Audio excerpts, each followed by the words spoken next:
жылы жаңа үйден 13,5 миллион теңгеге 2 бөлмелі пәтер алғыларыңыз келсе, осы үйден жаңа пәтер шықпалы тұр. 2 бөлмелі пәтер бірінші этажда. Бұл Жаппасбай Батыр 4-ші үй. Пәтеріміз ортаңғы бөлікте орналасқан. 2015 жылы қызыл қыштан салынған. Енді бәріміз үйдің ішкі көрінісімен танысайық. Үйіміздің ішкі көрінісі, жаңа айтап өткенімізде 2 бөлмелі пәтер. Қазір үйіміздің зал бөлігіндеміз.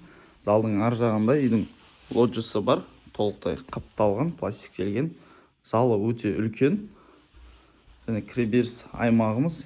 Үйімізге осы есік арқылы кіреміз. Есігі жаңадан алмасқан.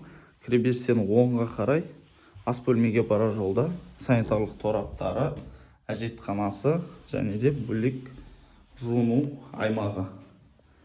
Әрі қарайдың ас бөлмесі, ас бөлме көрінісі осылай. Жалпы үйіміз қаламыздағы жаңа үйлердің стандартты проектісі. Және кіреберістен солға қарай турада үйдің кладовкасы және де жатын бөлмесі орналасқан. Жалпы үйіміз осы. Басқа да сұрақтар жөнінде толық мәліметті көрсетілген телефон номерге хабарласып біле аласыздар.